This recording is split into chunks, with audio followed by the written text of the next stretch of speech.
কোরআন শিক্ষা দিয়েছে। এরপরে খলাকাল ইনসান, আল্লাহ তাআলা সৃষ্টি করলো, আল্লামাহুল বায়ান, যেই আয়াতগুলো শিক্ষা দিয়েছে আল্লামাহুল বায়ান, সেটা প্রকাশ করার জন্য। সেটা কি? প্রকাশ করার জন্য। আপনার মনের ভাব যদি আপনি প্রকাশ করতে চান, তাহলে আপনার কি দিয়ে প্রকাশ করতে হবে? মুখ দিয়ে, জিহ্বা দিয়ে আপনার প্রকাশ করতে হবে। তা আল্লাহ তাআলা বলতেছে, এই যে আল্লামাহুল বায়ান, আমি বয়ান করছি, জুমার বয়ান, ওয়াজ মাহফিল সব জায়গায় হয় না, অর্থাৎ কোরআনের ব্যাখ্যা বিশ্লেষণ, মনের ভাব প্রকাশ করার জন্য। কেউ অনুষ্ঠানে বক্তব্য দিলে তার মনের ভাব প্রকাশ করে, ঠিক আল্লাহ তাআলা এই কোরআনের মাধ্যমে জানিয়ে দিতেছেন আল্লাহ তাআলার মনের ভাব প্রকাশ সব কিছু কি জানিয়ে দিতেছেন। সেই ক্ষেত্রে আজকে আমার বিষয় হলো কোরআন পড়ার ক্ষেত্রে। যে কোরআন আমরা পাঠ করতেছি, সেই কোরআনের কিছু জানা দরকার আছে কিনা? অবশ্যই আছে। এখন কোরআনকে যদি জিজ্ঞেস করা হয়, ও কোরআন, তুমি পৃথিবীতে আসার আগে কোথায় ছিলা? তখন কোরআন নিজের ভাষায় বলেন, তানজিলাম মিম্মান খালাকাল আরদা ওয়াস সামাওয়াতিল উলা। কোরআন তখন বলবে, আমি পৃথিবীতে আসার আগে ওই মালিকের কাছে ছিলাম, ওই সত্তার কাছে ছিলাম, যিনি চন্দ্র সূর্য আসমান জমিনের মালিক। সুবহানাল্লাহ, সুবহানাল্লাহ। এরপরে যদি কোরআন থেকে জিজ্ঞেস করা হয়, ও কোরআন, জানি তুমি মালিকের কাছে ছিলা, তুমি কোন জায়গায় সংরক্ষিত ছিলা, তুমি কোন জায়গায় সংরক্ষণ ছিলা? তখন কোরআন নিজের ভাষায় বলবেন, বাল হুয়া কুরআনুম মাজিদুন ফি লাওহিম মাহফুজ। আমি কোরআন পৃথিবীতে আসার আগে আমি ওই লাওহে মাহফুজের মধ্যে আমাকে সংরক্ষণ করে রেখেছিল। সুবহানাল্লাহ, সুবহানাল্লাহ। সেই কোরআন আজকে আমাদের কাছে। এখন যদি প্রশ্ন করা হয়, ও কোরআন, পৃথিবীতে আসার আগে তুমি লাওহে মাহফুজের মধ্যে সংরক্ষণ ছিলা, এখন বলো পৃথিবীতে তুমি কোন সময় কোন মাসের মধ্যে এসেছিলা? তখন কোরআন বলবে, কোরআন নিজের ভাষায় কোরআনের জবাব আছে। কোরআন নিজের ভাষায় বলবে, শাহরু রমাদানাল্লাযী উনজিলা ফীহিল কুরআন হুদাল লিন্নাস। কোরআন বলবে, আমি মুহররম, সফর, রবিউল আউয়াল মাসের মধ্যে আমি অবতরণ হয় নাই, আমাকে আল্লাহ তাআলা পাঠাই নাই। কোন মাসের মধ্যে পাঠিয়েছে? রমজান, পবিত্র রমজান মাসের মধ্যে আল্লাহ তাআলা আমাকে পাঠিয়েছে। এবার বলবে, ও কোরআন, তুমি আল্লাহর কাছ থেকে রমজান মাসে তুমি অবতীর্ণ হয়েছো এটা জানি, তবে দিনে নাকি রাতে, কোন রাতে তুমি অবতীর্ণ হয়েছো? তখন কোরআনের ভাষায় বলেন, ইন্না আনজালনাহু ফি লাইলাতিল কদর। তখন কোরআন নিজের ভাষায় বলবে, আমি ওই পবিত্র মহা রজনীতে লাইলাতুল কদরের মধ্যে আল্লাহ তাআলা আমাকে দুনিয়ার মধ্যে নাযিল করেছেন। সুবহানাল্লাহ। তখন কোরআনের কাছে জিজ্ঞাসা করা হবে, ঠিক আছে, তুমি কার উপরে নাযিল হয়েছো? রমজান মাসে তুমি নাযিল হয়েছো, কদরের রাতে তুমি নাযিল হয়েছো, এখন বলো কার উপরে তুমি নাযিল হয়েছো? তখন কোরআন বলবে, আমি রাসূল পাক সাল্লাল্লাহু আলাইহি ওয়াসাল্লামের উপর কি নাযিল হয়েছি। এখন বলা হবে, তুমি কিসের জন্য নাযিল হয়েছো? তোমার কাজ কি? তখন কোরআনের ভাষায় বলবে, লিতুখরিজান নাসা মিনাদ-দুলুমাতি ইলান নূর। আমি কিসের জন্য নাজিল হয়েছে জানেন? আমি অন্ধকার মানুষকে আলোর পথে নিয়ে আসার জন্য নাজিল হয়েছে। সুবহানাল্লাহ, সুবহানাল্লাহ। এই কোরআন যদি নাজিল না হইতো তাহলে জীবন্ত লাশ, জীবন্ত মানুষকে পুঁতে ফেলতো, ঠিক কিনা? কোন সময় এটা? কোরআন নাজিল হওয়ার আগেই। এই কোরআন যদি নাজিল না হইতো তাহলে একে অপরের সাথে ঝগড়া বিবাদ লেগে থাকতো, কোন পর্যায়ে চলে যেত। সেই জন্য ও কোরআন তুমি নাজিল হয়েছে, ঠিক আছে, কিসের জন্য নাজিল হয়েছে? তখন কোরআনে বলেন কি, লিতুখরিজান নাসা মিনাদ যুলুমাতি ইলান নূর।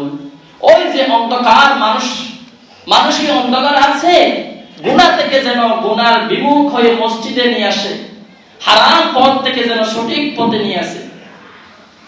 পারিবারিক, রাজনৈতিক, অর্থনৈতিক যেগুলো অবিচার হয় সেগুলোকে সঠিক বিচার করার জন্য, সঠিক সমাধান দেওয়ার জন্য আল্লাহ তাআলা কোরআন নাযিল করেছেন। সুবহানাল্লাহ, সুবহানাল্লাহ। এখন বলা হবে, ঠিক আছে, তুমি মানুষকে সঠিক পথ দেখানোর জন্য নাযিল হয়েছো, এখন বলো তাহলে আমাদের লাভটা কি? আমাদের লাভটা কি? তখন কোরআন নিজের ভাষায় বলবে, ফামান তাবিআনি হুদায়া ফালা খাউফুন আলাইহিম ওয়ালা হুম ইয়াহজানুন। তখন কোরআন বলবে, ফামান তাবিআনি, যারা আমাকে অনুসরণ করবে, অনুকরণ করবে, ইত্তেবা করবে, সমাজের মধ্যে আমাকে অনুসরণ করবে, অর্থনৈতিকের মধ্যে আমার যে ফর্মুলা আছে এটা দিয়ে তারা অর্থনৈতিকের লেনদেন করবে, ব্যবসা বাণিজ্যের মধ্যে যেটা ব্যবসা বাণিজ্য করতে হয় আমাকে অনুসরণ করবে। সত্য বিষয় এখানে দেওয়া হয়েছে। প্রথমত আমি বলেছি, আর রহমান আল্লামাল কোরআন, আল্লাহ তাআলা আমাদেরকে সৃষ্টি করার আগেই সব আমাদেরকে জেনে দিয়েছেন। কিসের মাধ্যমে? কোরআনের মাধ্যমে। তারপরে বলা হবে কি, অন্ধকার জগৎ থেকে, সমাজ থেকে আলোর পথে নিয়ে আসবো। এখন নিয়ে আসার পরে আমাদের লাভটা কি? আমাদের লাভ হলে আমরা যদি এই কোরআনকে যদি অনুকরণ করি তাহলে আল্লাহ তাআলা আমাদেরকে জাহান্নাম থেকে মুক্তি দিয়ে জান্নাতে দিয়ে দিবে। সুবহানাল্লাহ। এখন আমি এখানে একবারে জোরে গলায় ওয়াজ বয়ান নসিহত করলাম, মসজিদ থেকে বাইরে হওয়ার সাথে সাথে আমার যে অনৈতিক কাজ ছিল সেগুলো আবার চালিত হইল। এটা কি ঠিক? এখন থেকে সবাই নিয়ত করেন, বাঁচবো আর কয়দিন, সঠিক পথে চলবো, পারবো না ইনশাআল্লাহ। ব্যবসা বাণিজ্য করব, মিথ্যা কথা বলে ব্যবসা বাণিজ্য করব না, সঠিক পথে লেগে থাকবেন।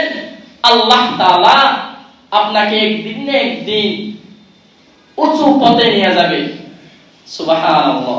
কারণ আল্লাহ তাআলা কোরআনের মধ্যে বলেন, কোরআনের মধ্যে আমরা সবাই জানি নামাজের কথা বলছে কয়বার? 82 বার।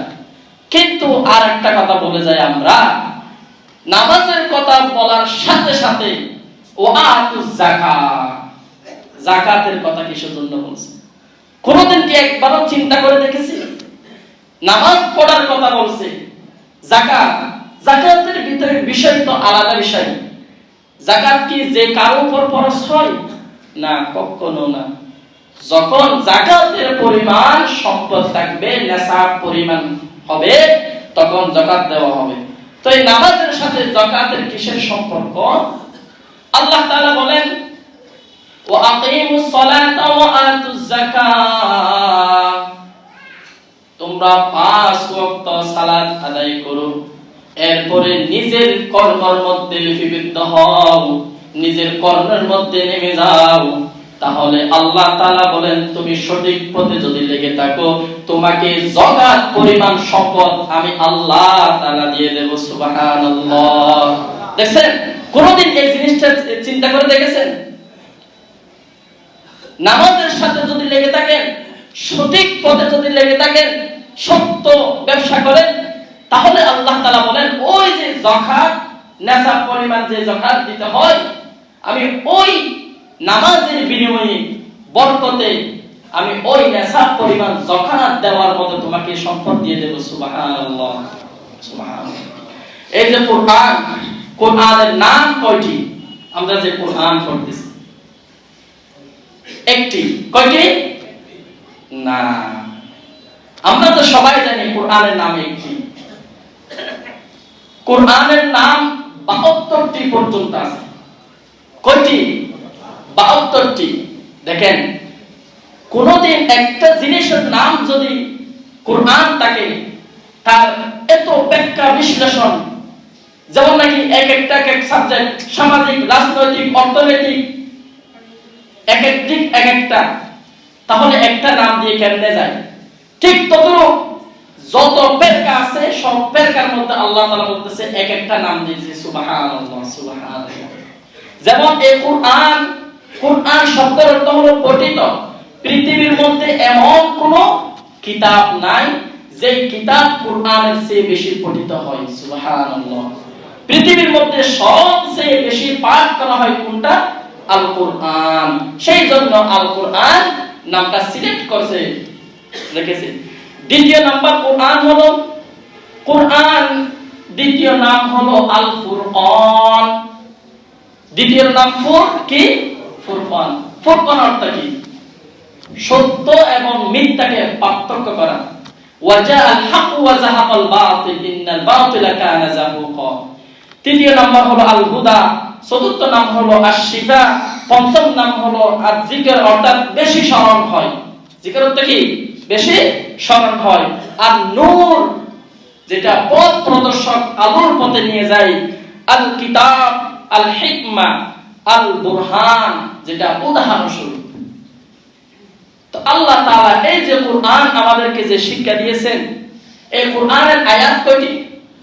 আমি আজকে শুধু কোরআনের ব্যাখ্যা বিশ্লেষণ করব। আজকে একটু জেনে নিই আমরা কষ্ট করে কোরআনের কথা। কোরআনের আয়াত কয়টি? এখন নাম পেলাম কোরআন, আসমান থেকে আমাদের কাছে নাযিল করলো। কিসের জন্য নাযিল করলো এটা তো বুঝতে পারছি না আমরা সবাই। এরপরে নাম কয়টি এটাও তো জানতে পারলাম। এরপরে আয়াত কয়টি? আয়াত হলো ৬৬৬৬ মতান্তরে আরেকটা মতান্তর আছে, এখানে ৬৩৪৯ একটা আছে।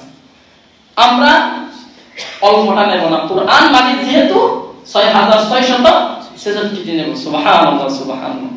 এইখানে সব আয়াত কি কোরআন কিসের জন্য নাযিল করা হয়েছে? এখানে পৃথক পৃথক ভাবে নাযিল করা হয়েছে। যেমন জান্নাত জাহান্নাম সম্পর্কে ১০০০ আয়াত নাযিল করেছে। সুবহানাল্লাহ। কি সম্পর্কে? জান্নাত এবং জাহান্নাম সম্পর্কে ১০০০ আয়াত নাযিল করেছে এবং সতর্ক, মানুষকে সতর্ক করেছে এরকম ১০০০ আয়াত। আদেশ করেছেন আল্লাহ তাআলা, মানুষকে বিভিন্ন আদেশ করেছেন এরকম ১০০০ আয়াত। এরপরে বিভিন্ন গুনাহ থেকে, বিভিন্ন কাজ থেকে আল্লাহ তাআলা নিষেধ করেছে, তার কয়টি আয়াত? ১০০০ আয়াত। এরপরে আল্লাহ তাআলা মানুষকে বিভিন্ন নবী রাসূলদের বিভিন্ন উদাহরণ স্বরূপ ১০০০ আয়াত। আল্লাহ তাআলা দেখেন, ইন্নাল্লাহা লা ইস্তাহি আন ইয়াদরিবা মাতালাম মা বাউদাতান ফামা ফাওকাহা। আল্লাহ তাআলা মাছি আছে না, মাছির পাখা সহ উদাহরণ দিতে কোনো দ্বিধা করেন না। সুবহানাল্লাহ। এই দুনিয়াকে এত নিস্তেনাবুদ, অর্থাৎ মাছির পাখা দিয়ে কি করছে? পাখা আছে না মাছির, ছোট মাছি, পাক দিয়ে উদাহরণ দিয়েছে। সুবহানাল্লাহ। তো এই যে প্রথম একটা কথা বলছিলাম, কিয়ামত আমাদেরকে কত বছর দাঁড়িয়ে থাকতে হবে?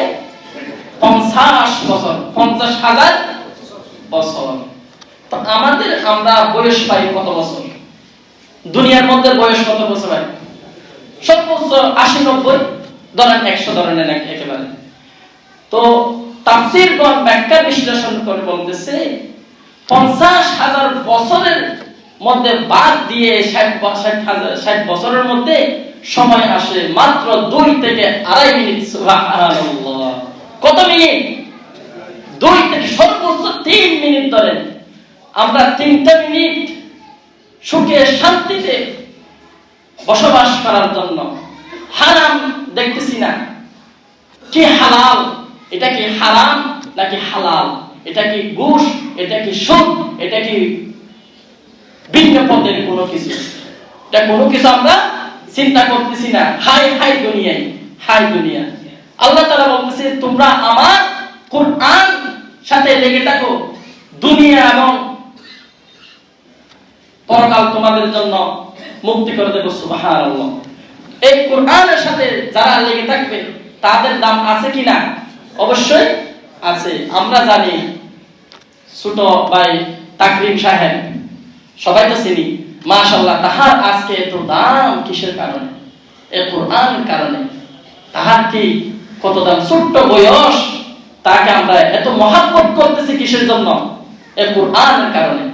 এই যে বাজারের মধ্যে ছোট কাপড়গুলো, টুকরা কাপড়গুলো ফেলে দেয়, ওই কাপড়গুলো জোড়া বেঁধে কুরআনের জুরজান করে, তখন এই জুরজানের সাথে লাগানোর পরে আমরা কত সম্মান করি। মাটির মধ্যে পড়লে তাকে কতবার চুমা দিই, এরকম আছে না? এরপরে গাছের কাঠ, এমনি আমাদের পায়ে উস্তা পড়লে তো কোনো সালাম করি না, কিন্তু এই কুরআনের সাথে স্পর্শ করার কারণে যে আমরা রিহাল ব্যবহার করি, এই রিহালকে কত সম্মান করি, কত মর্যাদা, কত মহব্বত করি, কতবার চুমা দিই। এই কুরআনের ডাল, এই যে পৃষ্ঠা, কত মহব্বত করি আমরা, কত স্নেহ করি। তো আল্লাহ তাআলা বলতেছে তোমরা কুরআনকে যত বেশি মহব্বত করবা তত বেশি আমি তোমাদেরকেও মহব্বত করব। সুবহানাল্লাহ, সুবহানাল্লাহ।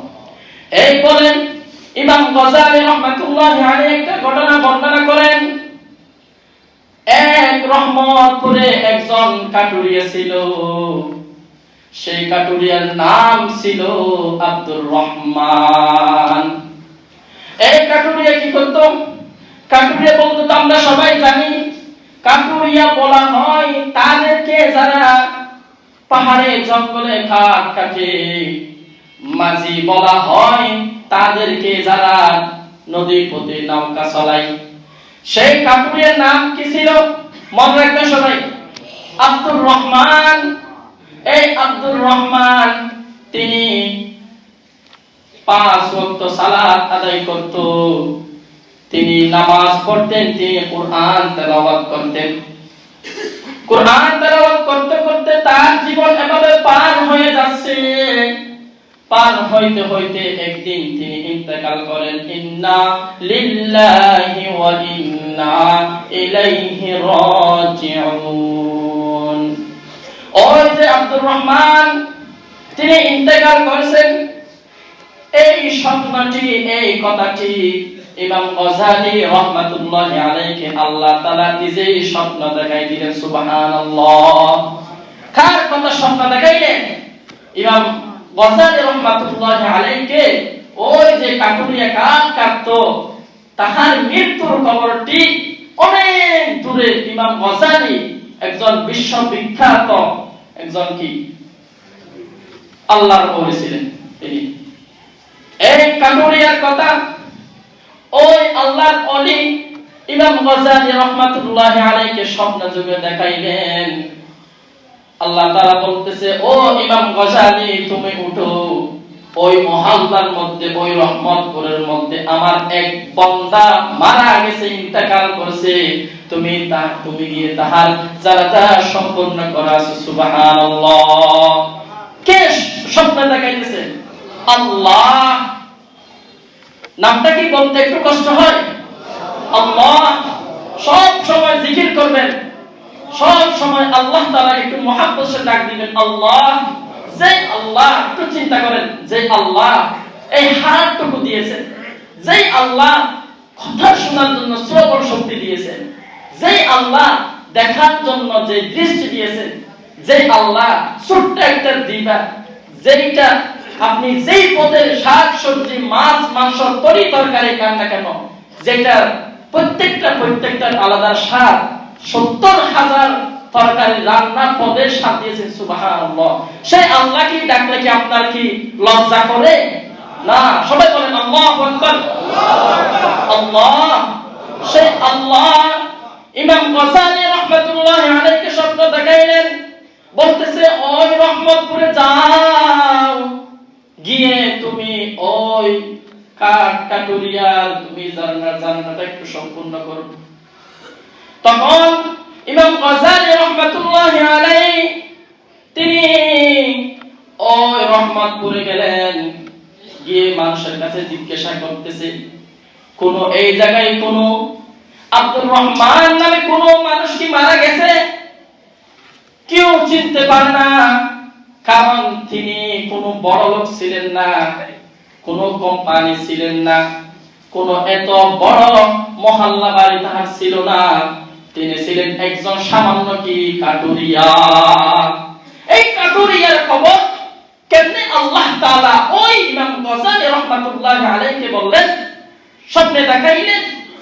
তখন ওই রহমতপুরে গিয়ে দেখলেন কোন ব্যক্তি তাকে চিনে না, কারণ সেই তো মান্যগণ্য মানুষ না, চিনার মতো কোনো মানুষ না। তারপরে তিনি ওখান থেকে সামনে গিয়ে জিজ্ঞেস করতেছে, একজন লোক পথচারীর সাক্ষাৎ হলো, তুমি কি কোনো আব্দুর রহমান নামে কোনো মানুষকে কি চিনো?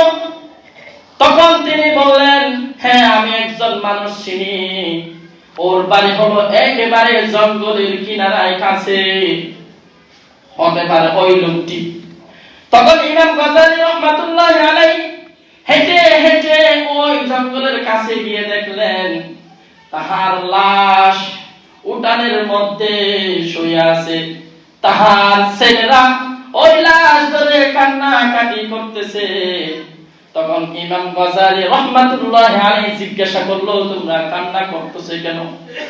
বলতেছে, আমার বাবা গরিব, আমার বাবার অত সম্পদ নেই যে আর এই মহল্লার মধ্যে এমন কোন আলেমও নাই যে আলেম আমার বাবার জানাজা সম্পন্ন করবে, সুবহানাল্লাহ। আর ওই সময়ের মধ্যে এগুলো তো এখনকার জমান, এখন অনেক আগের জমান, আগের মধ্যে এরকম সচরাচর কোরআন শিক্ষা দেওয়ার মতো আলেম ছিল না, পাড়ায় পাড়ায় মহল্লায় 100 গজের ভিতরে মসজিদ ছিল না। সেই জন্য তারা কান্নাকাটি করতেছে, এখন আমার বাবার জানাজাটা কে সম্পন্ন করবে? এখন আমরা কোন জায়গায় থেকে আলেমকে ডেকে নিয়ে আসবো? তখন ইমাম গজালি রাহমাতুল্লাহি আলাইহি বলেন, তোমরা কান্নাকাটি করো না, আমি এসেছি।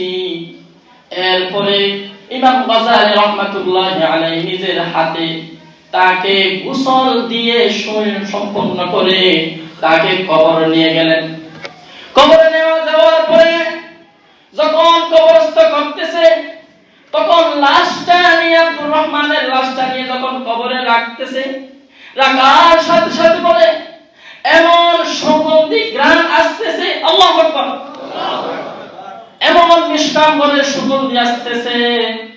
তখন ইমাম গজালি রাহমাতুল্লাহি আলাইহি বুঝতে আর বাকি রইল না, এটা কোনো সাধারণ মানুষ হতে পারে না, এটা কোনো স্বাভাবিক মানুষ হতে পারে না, যে আল্লাহ আমাকে স্বপ্ন দেখাইয়া এর জানাজা সম্পূর্ণ করতে বলতেছে, এটা কোনো সাধারণ মানুষ না।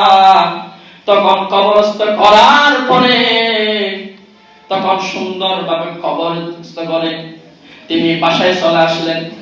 বাসায় আসার পর তাহার আব্দুর রহমানের স্ত্রীকে জিজ্ঞাসা করতেছে আড়ালে, পর্দার আড়ালে, ও মা, আপনার স্বামী কি কাজ করত, কি আমল করত, যে আমলের কারণে আল্লাহ আমাকে নিজে স্বপ্ন দেখাইলেন, সুবহানাল্লাহ। কি আমল করতেন আপনার স্বামী? তিনি বললেন, স্ত্রী বললেন, ও হুজুর, আমার স্বামী তো তেমন কোনো দান সৎকার করত না, তেমন কোনো সয় সম্পত্তি ছিল না। আমার স্বামী ছিলেন একজন কাঠুরিয়া। তিনি একটা জিনিস সব সময় পালন করতেন, সেটা হলো যখন আযান হতো মসজিদে চলে যেত, এরপরে তিনি সকালবেলা উপর থেকে কি যেন একটা নামিয়ে এভাবে কান্না করে করে পড়তো। তখন তো তিনি পড়তে জানতো না, সেইটা হলো কোরআন। সেটা কি? কোরআন। তখন সে হাত নাড়িয়ে নাড়িয়ে পড়তো, তখন আর কান্নাকাটি করতো। হুজুর আমি এটা দেখতাম, এত বেশি কান্না করতো, তাহার কান্নায় আমরাও সবাই কান্না করতাম। সুবহানাল্লাহ, সুবহানাল্লাহ। কি করতো?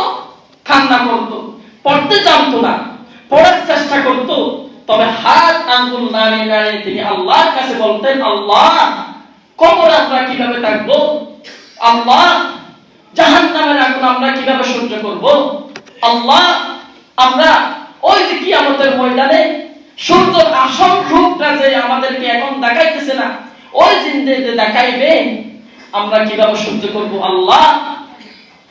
আল্লাহ এভাবে বলে বলে কান্না করতো।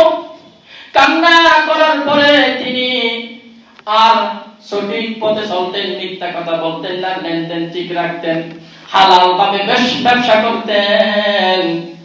আল্লাহ হুজুর আমার স্বামী আমি এই রকম দেখলাম, আমার কাছে কোনোদিন আমার সাথে কোনোদিন তর্ক করে নাই, আমার সাথে কোনোদিন ঝগড়া বিবাদ করে নাই। এই অবস্থার মধ্যে আমি দেখেছি আমার স্বামী মারা গেছে। এখন ইমাম গজালি রাহমাতুল্লাহি আলাইহি বলেন, রাখেন আর বলতে হবে না, আমি বুঝে গেছি আপনার স্বামী হলেন একজন আল্লাহ তাআলার প্রকৃত মুমিন। সুবহানাল্লাহ। কুরআনুম মাজিদুন ফি লাওহিম মাহফুজ। আমি কুরআন পৃথিবীতে আসার আগে আমি ওই লাওহে মাহফুজের মধ্যে আমাকে সংরক্ষণ করে রেখেছিল। সুবহানাল্লাহ, সুবহানাল্লাহ। সেই কুরআন আজকে আমাদের কাছে।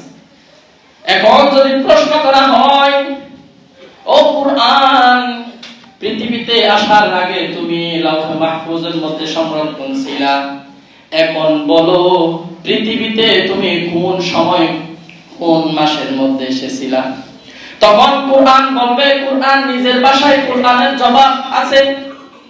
কুরআন নিজের ভাষায় বলবে, শাহরু রমাদানাল্লাযী উনজিলা ফীহিল কুরআন হুদাল লিন্নাস। কুরআন বলবে আমি মুহররম, সফর, রবিউল আউয়াল মাসের মধ্যে আমি অবতরণ হয় নাই, আমাকে আল্লাহ তাআলা পাঠাই নাই। কোন মাসের মধ্যে পাঠিয়েছে? রমজান, পবিত্র রমজান মাসের মধ্যে আল্লাহ তাআলা আমাকে পাঠিয়েছে। এবার বলবে, ও কুরআন তুমি আল্লাহর কাছ থেকে রমজান মাসে তুমি অবতীর্ণ হয়েছো এটা জানি, তবে দিনে নাকি রাতে, কোন রাতে তুমি অবতীর্ণ হয়েছো? তখন কুরআনের ভাষায় বলেন, ইন্না আনজালনাহু ফি লাইলাতিল কদর। তখন কুরআন নিজের ভাষায় বলবে, আমি ওই পবিত্র মহা রজনীতে লাইলাতুল কদরের মধ্যে আল্লাহ তাআলা আমাকে দুনিয়ার মধ্যে নাযিল করেছেন। সুবহানাল্লাহ। তখন কুরআনের কাছে জিজ্ঞাসা করা হবে, ঠিক আছে তুমি কার উপরে নাযিল হয়েছো? রমজান মাসে তুমি নাযিল হয়েছো, কদরের রাতে তুমি নাযিল হয়েছো, এখন বলো কার উপরে তুমি নাযিল হয়েছো? তখন কুরআন বলবে, আমি রাসূল পাক সাল্লাল্লাহু আলাইহি ওয়াসাল্লামের উপর কি নাযিল হয়েছি। এখন বলা হবে, তুমি কিসের জন্য নাযিল হয়েছো, তোমার কাজ কি? তখন কুরআনের ভাষায় বলবে, লিতুখরিজান নাসা মিনাদ-দুলুমাতি ইলান নূর। আমি কিসের জন্য নাযিল হয়েছি জানেন? আমি অন্ধকার মানুষকে আলোর পথে নিয়ে আসার জন্য নাযিল হয়েছে। সুবহানাল্লাহ, সুবহানাল্লাহ। এই কুরআন যদি নাযিল না হইতো তাহলে জীবন্ত লাশ, জীবন্ত মানুষকে পুঁতে ফেলতো, ঠিক কিনা? কোন সময় এটা? কুরআন নাযিল হওয়ার আগেই। এই কুরআন যদি নাযিল না হইতো তাহলে একে অপরের সাথে ঝগড়া বিবাদ লেগে থাকতো, কোন পর্যায়ে চলে যেত। সেই জন্য ও কুরআন তুমি নাযিল হয়েছে, ঠিক আছে, কিসের জন্য নাযিল হয়েছে? তখন কুরআনে বলেন কি, লিতুখরিজান নাসা মিনাদ যুলুমাতি ইলান নূর।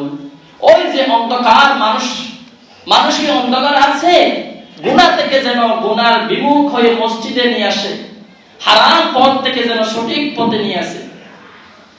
পারিবারিক, রাজনৈতিক, অর্থনৈতিক যেগুলো অবিচার হয় সেগুলোকে সঠিক বিচার করার জন্য, সঠিক সমাধান দেওয়ার জন্য আল্লাহ তাআলা কোরআন নাযিল করেছেন। সুবহানাল্লাহ, সুবহানাল্লাহ। এখন বলা হবে, ঠিক আছে, তুমি মানুষকে সঠিক পথ দেখানোর জন্য নাযিল হয়েছে, এখন বলো তাহলে আমাদের লাভটা কি? আমাদের লাভটা কি? তখন কোরআন নিজের ভাষায় বলবে, ফামান তাবিআনি হুদায়া ফালা খাউফুন আলাইহিম ওয়ালা হুম ইয়াহজানুন। তখন কোরআন বলবে, ফামান তাবিআনি, যারা আমাকে অনুসরণ করবে, অনুকরণ করবে, ইত্তেবা করবে, সমাজের মধ্যে আমাকে অনুসরণ করবে, অর্থনৈতিকের মধ্যে আমার যে ফর্মুলা আছে এটা দিয়ে তারা অর্থনৈতিকের লেনদেন করবে, ব্যবসা বাণিজ্যের মধ্যে যেটা ব্যবসা বাণিজ্য করতে হয় আমাকে অনুসরণ করবে। সত্য বিষয় এখানে দেওয়া হয়েছে। প্রথমত আমি বলেছি, আর রহমান আল্লামাল কুরআন, আল্লাহ তাআলা আমাদেরকে সৃষ্টি করার আগেই সব আমাদেরকে জেনে দিয়েছেন। কিসের মাধ্যমে? কুরআনের মাধ্যমে। তারপরে বলা হবে কি, অন্ধকার জগৎ থেকে, সমাজ থেকে আলোর পথে নিয়ে আসবো। এখন নিয়ে আসার পরে আমাদের লাভটা কি? আমাদের লাভ হলে আমরা যদি এই কুরআনকে যদি অনুকরণ করি, তাহলে আল্লাহ তাআলা আমাদেরকে জাহান্নাম থেকে মুক্তি দিয়ে জান্নাতে দিয়ে দিবে। সুবহানাল্লাহ। এখন আমি এখানে একবারে জোরে গলায় ওয়াজ বয়ান নসিহত করলাম, মসজিদ থেকে বাইরে হওয়ার সাথে সাথে আমার যে অনৈতিক কাজ ছিল সেগুলো আবার চালিত হইল। এটা কি ঠিক? এখন থেকে সবাই নিয়ত করেন, বাঁচবো আর কয়দিন, সঠিক পথে চলবো, পারবো না ইনশাআল্লাহ। ব্যবসা বাণিজ্য করব, মিথ্যা কথা বলে ব্যবসা বাণিজ্য করব না, সঠিক পথে লেগে থাকবেন। আল্লাহ তাআলা আপনাকে একদিন না একদিন উঁচু পথে নিয়ে যাবে। সুবহানাল্লাহ। কারণ আল্লাহ তাআলা কুরআনের মধ্যে বলেন, কুরআনের মধ্যে আমরা সবাই জানি নামাজের কথা বলছে কয়বার? 82 বার। কিন্তু আর একটা কথা বলে যায় আমরা, নামাজের কথা বলার সাথে সাথে ওয়াতুজ যাকাত, যাকাতের কথা কিসের জন্য বলছে? কোনদিন কি একবারও চিন্তা করে দেখেছি? নামাজ পড়ার কথা বলছে, যাকাত, যাকাতের ভিতরে বিষয় তো আলাদা বিষয়। যাকাত কি যে কারো উপর ফরজ হয়? না, কখনো না। যখন যাকাতের পরিমাণ সম্পদ থাকবে, নিসাব পরিমাণ হবে, তখন যাকাত দেওয়া হবে। তো এই নামাজের সাথে যাকাতের কিসের সম্পর্ক? আল্লাহ তাআলা বলেন, ওয়া আকিমুস সালাতা ওয়া আতুজ যাকাত, তোমরা 5 ওয়াক্ত সালাত আদায় করো, এরপরে নিজের কর্মের মধ্যে লিপিবদ্ধ হও, নিজের কর্মের মধ্যে নেমে যাও। তাহলে আল্লাহ তাআলা বলেন, তুমি সঠিক পথে যদি লেগে থাকো, তোমাকে যাকাত পরিমাণ সম্পদ আমি আল্লাহ তাআলা দিয়ে দেব। সুবহানাল্লাহ। দেখছেন, কোনদিন এই জিনিসটা চিন্তা করে দেখেছেন? নামাজের সাথে যদি লেগে থাকেন, সঠিক পথে যদি লেগে থাকেন, সত্য ব্যবসা করেন, তাহলে আল্লাহ তাআলা বলেন, ওই যে যাকাত, নিসাব পরিমাণ যে যাকাত দিতে হয়, আমি ওই নামাজের বিনিময়ে বরকতে আমি ওই নিসাব পরিমাণ যাকাত দেওয়ার মতো তোমাকে সম্পদ দিয়ে দেব। সুবহানাল্লাহ, সুবহানাল্লাহ। এই যে কুরআন, কুরআনের নাম কয়টি? আমরা যে কুরআন পড়তেছি একটি, কয়টি? না, আমরা তো সবাই জানি কুরআনের নাম একটি। কোরআনের নাম 72টি পর্যন্ত আছে। কয়টি? 72টি। দেখেন, কোনদিন একটা জিনিসের নাম যদি কোরআন থাকে, তার এত ব্যাখ্যা বিশ্লেষণ, যেমন নাকি এক এক সাবজেক্ট, সামাজিক, রাজনৈতিক, অর্থনৈতিক, এক এক দিক এক একটা, তাহলে একটা নাম দিয়ে কেমনে যায়? ঠিক ততরূপ যত পেরকা আছে সব পেরকার মধ্যে আল্লাহ তাআলা বলতেছে এক একটা নাম দিয়েছে সুবহানাল্লাহ সুবহানাল্লাহ। যেমন এই কোরআন, কোরআন শব্দের অর্থ হলো পঠিত। পৃথিবীর মধ্যে এমন কোন কিতাব নাই যে কিতাব কোরআনের চেয়ে বেশি পঠিত হয়, সুবহানাল্লাহ। পৃথিবীর মধ্যে সবচেয়ে বেশি পাঠ করা হয় কোনটা? আল কোরআন। সেই জন্য আল কোরআন নামটা সিলেক্ট করছে, রেখেছে। দ্বিতীয় নাম্বার কোরআন হলো, কোরআন দ্বিতীয় নাম হলো আল ফুরকান। দ্বিতীয় নাম কি? ফুরকান। ফুরকান অর্থ কি? সত্য এবং মিথ্যাকে পার্থক্য করা। ওয়াজাআল হক ওয়া যাহাকাল বাতিল ইন্নাল বাতিলা কানা যাহুকা। তৃতীয় নাম্বার হলো আল হুদা। চতুর্থ নাম হলো আশ-শিফা। পঞ্চম নাম হলো আয-যিকর, অর্থাৎ বেশি স্মরণ হয়। যিকর অর্থ কি? বেশি স্মরণ হয়। আর নূর, যেটা পথ প্রদর্শক, আলোর পথে নিয়ে যায়। আল কিতাব, আল হিকমা, আল বুরহান, যেটা উদাহরণ স্বরূপ। তো আল্লাহ তাআলা এই যে কোরআন আমাদেরকে যে শিক্ষা দিয়েছেন, এই কোরআনের আয়াত কয়টি? আমি আজকে শুধু কোরআনের ব্যাখ্যা বিশ্লেষণ করব। আজকে একটু জেনে নিই আমরা কষ্ট করে কোরআনের কথা। কোরআনের আয়াত কয়টি? এখন নাম পেলাম কোরআন, আসমান থেকে আমাদের কাছে নাযিল করলো। কিসের জন্য নাযিল করলো এটা তো বুঝতে পারছি না আমরা সবাই। এরপরে নাম কয়টি এটাও তো জানতে পারলাম। এরপরে আয়াত কয়টি? আয়াত হলো 6666। মতান্তরে আরেকটা মতান্তর আছে, এখানে 6349 একটা আছে। আমরা অল্পটা নেব না, কোরআন মানে যেহেতু 6666 নেব। সুবহানাল্লাহ সুবহানাল্লাহ। এইখানে সব আয়াত কি কোরআন কিসের জন্য নাযিল করা হয়েছে? এখানে পৃথক পৃথক ভাবে নাযিল করা হয়েছে। যেমন জান্নাত জাহান্নাম সম্পর্কে 1000 আয়াত নাযিল করেছে। সুবহানাল্লাহ। কি সম্পর্কে? জান্নাত এবং জাহান্নাম সম্পর্কে 1000 আয়াত নাযিল করেছে এবং সতর্ক, মানুষকে সতর্ক করেছে এরকম 1000 আয়াত। আদেশ করেছেন আল্লাহ তাআলা, মানুষকে বিভিন্ন আদেশ করেছেন এরকম 1000 আয়াত। এরপরে বিভিন্ন গুনাহ থেকে, বিভিন্ন কাজ থেকে আল্লাহ তাআলা নিষেধ করেছে, তার কয়টি আয়াত? 1000 আয়াত। এরপরে আল্লাহ তাআলা মানুষকে বিভিন্ন নবী রাসূলদের বিভিন্ন উদাহরণ স্বরূপ 1000 আয়াত। আল্লাহ তাআলা দেখেন, ইন্নাল্লাহা লা ইস্তাহি আইয়াদরিবা মাতালাম মা বাউদাতান ফামা ফাওকাহা। আল্লাহ তাআলা মাছি আছে না, মাছির পাখা সহ উদাহরণ দিতে কোনো দ্বিধা করেন না। সুবহানাল্লাহ। এই দুনিয়াকে এত নিস্তেনাবুদ, অর্থাৎ মাছির পাখা দিয়ে কি করছে? পাখা আছে না মাছির, ছোট মাছি, পাক দিয়ে উদাহরণ দিয়েছে। সুবহানাল্লাহ। তো এই যে প্রথমে একটা কথা বলছিলাম, কিয়ামত আমাদেরকে কত বছর দাঁড়িয়ে থাকতে হবে? 50 বছর, 50,000 বছর। তো আমরা বয়স পাই কত বছর? দুনিয়ার মধ্যে বয়স কত বছর হয়? সর্বোচ্চ 80-90, ধরেন 100 ধরনের একেবারে। তো তাফসীরগণ ব্যাখ্যা বিশ্লেষণ করে বলতেছে 50,000 বছরের মধ্যে বাদ দিয়ে 60 বছরের মধ্যে সময় আসে মাত্র 2 থেকে 2.5 মিনিট। সুবহানাল্লাহ। কত মিনিট? 2 থেকে সর্বোচ্চ 3 মিনিট ধরে আমরা 3টা মিনিট সুখে শান্তিতে বসবাস করার জন্য হারাম দেখতেছি না। কি হালাল, এটা কি হারাম নাকি হালাল, এটা কি ঘুষ, এটা কি সুদ, এটা কি ভিন্ন পদের কোনো কিছু, এটা কোনো কিছু আমরা চিন্তা করতেছি না। হাই হাই দুনিয়ায়, হাই দুনিয়া। আল্লাহ তাআলা বলতেছে, তোমরা আমার কোরআন সাথে লেগে থাকো, দুনিয়া এবং পরকাল তোমাদের জন্য মুক্তি করে দেব। সুবহানাল্লাহ। এই কোরআনের সাথে যারা লেগে থাকবে তাদের দাম আছে কিনা? অবশ্যই আছে। আমরা জানি ছোট ভাই তাকরিম সাহেব, সবাই তো চিনি, মাশাআল্লাহ, তাহার আজকে এত দাম কিসের কারণে? এই কোরআনের কারণে।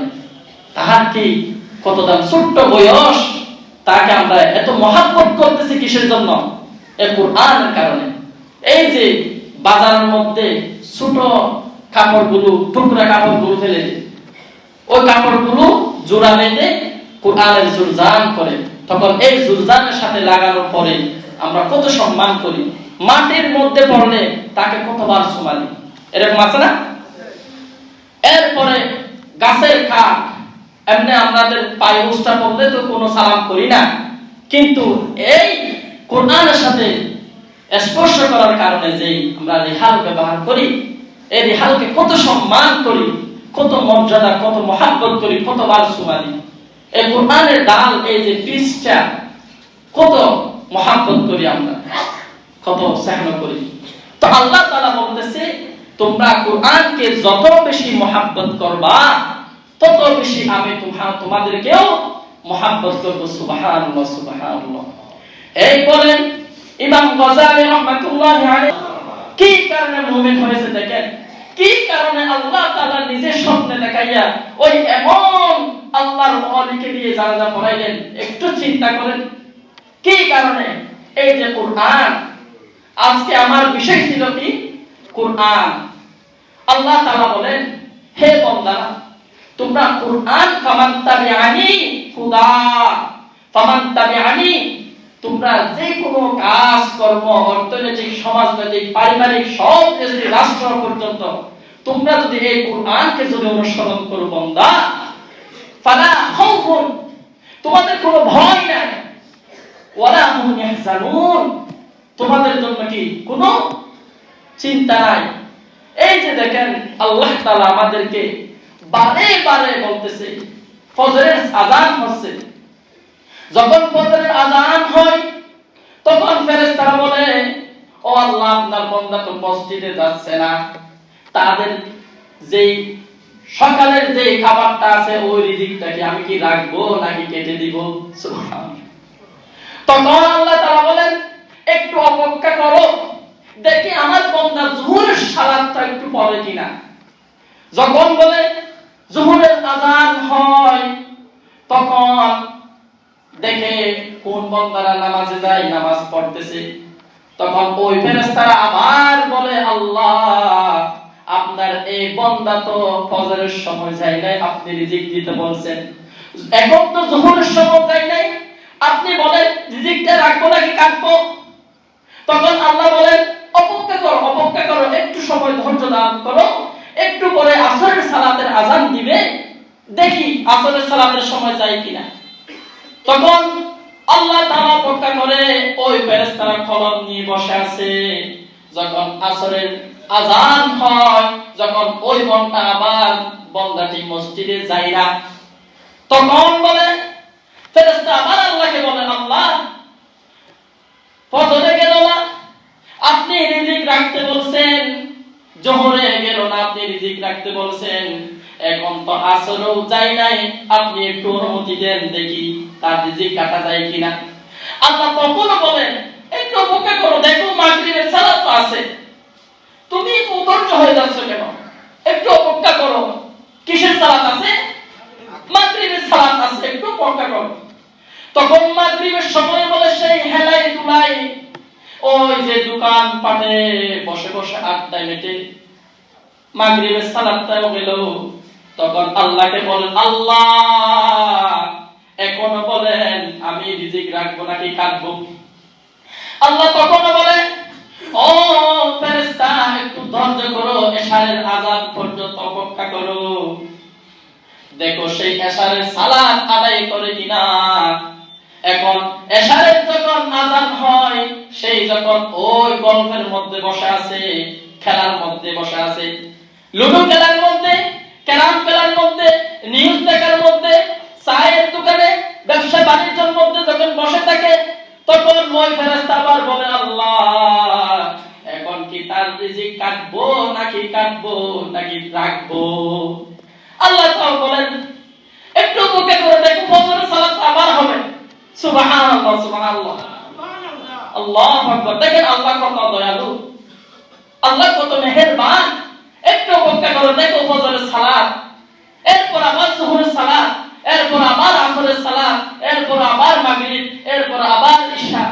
আল্লাহ তাআলা আবার এভাবে অপেক্ষা করতে করতে অধৈর্য হয়ে পড়ে। এই জন্য মানুষকে বিপদে রাখে, বিপদে ফেলে। মানুষ কি এমনি এমনি কোনো বিপদে পড়ে? আল্লাহ তাআলা কোরআনে বলেন, ইন আহসানতুম আহসানতুম। মানুষ যা ভালো কাজ করে সেগুলো কিসের জন্য করে? নিজের জন্য করে। সুবহানাল্লাহ, সুবহানাল্লাহ। যেগুলো মন্দ কাজ করে সেগুলো নিজের কামাই, নিজের বিপদে পড়ে। আল্লাহ তাআলা আমাদের সবাইকে এই কুরআন বেশি বেশি পাঠ করার এবং 5 ওয়াক্ত সালাত আদায় করার সবাইকে তৌফিক দান করেন। ওয়া আখিরু দাওয়ানা আলহামদুলিল্লাহি রাব্বিল আলামিন।